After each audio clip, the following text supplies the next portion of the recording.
اگر آپ یہ اجازت دے دیتے ہیں لوگوں کو کرنے کے لیے تو اس کا مطلب کہ ملک تو بن گیا بنارا ریپبلک. یہی تو بنارا ریپبلک ہے, یہی تو ہے. آپ نے کسی کو فیصلہ کیا, اچھا جی وہ چیز اس کی پسند نہیں ہے, اس کو پھینٹا لگا دو, اس کو ذلیل کر دو, لوگوں کو ڈرا دو. بات یہ کہ کیا اداروں کی اس سے کوئی عزت کرتا ہے؟ کیا یہ جو یہ کر رہے ہیں کیا قوم عزت کرے گی اداروں کی؟ نفرتیں بڑھیں گی. اپنے ملک کے اندر ہی آپ نفرتیں بڑھا رہے ہیں. اور مجھے ابھی بھی حیرت ہے کہ یہاں ہماری کوئی سارا نظام بس کوئی ایسے نامعلوم افراد ہیں, وہ جو مرضی کریں, سب ڈرتے ہیں ان کا نام لیتے ہوئے, پوچھتے ہوئے, سب کو ڈر لگا ہوا ہے.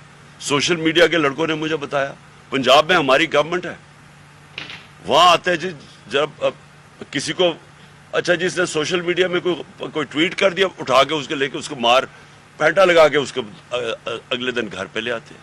لوگوں کو اٹھاتے ہیں, انہیں کہتے ہیں جی عمران خان کے خلاف سٹیٹمنٹ دو. اعظم سواتی سے پوچھ رہے ہیں جی اچھا بتائیں عمران خان نے آپ کو یہ کیا کرنے کے لیے؟ اس کو گل کو بار بار کہتے رہے کہ جی کہو کہ یہ عمران خان نے تمہیں کیا کرنے کے لیے. یہ کون لوگ ہیں؟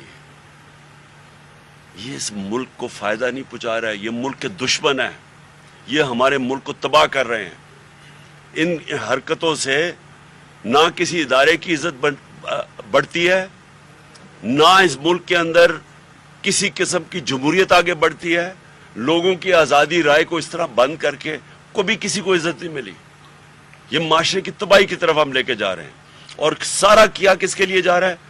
بڑے بڑے جو اس ملک کے جرائم پیشہ لوگ, وہ آ کے آج اوپر بیٹھ گئے ہیں. فائنانس منسٹر کون ہے؟ کنفیشنل سٹیٹمنٹ دی ہے اس نے کہ میں شریف خان کے لیے منی لانڈرنگ, شریف خاندان کے لیے منی لانڈرنگ کرتا تھا.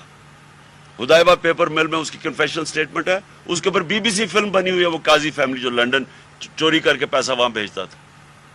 اور یہ جو ہے شہباز شریف, اس کو اور اس کے بیٹے کو انڈر ٹرائل تھے, سزا ہونے والی تھی ان کو 16 ارب روپے کے کیس پہ, وہ جو ایف آئی اے کا کیس تھا.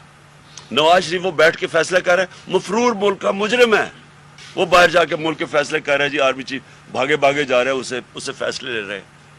زرداری اس کے کیسز معاف ہو رہے ہیں. یہی نون لیگ نے اسے 2 دفعہ جیل میں ڈالا تھا چوری پہ, آج اس کے ساتھ ملے ہوئے کیسز معاف ہو رہے ہیں. صالح محمد کو انہوں نے کل پکڑا پولیس نے, کس چیز کے لیے؟ جی پروٹیسٹ کر رہا تھا باہر.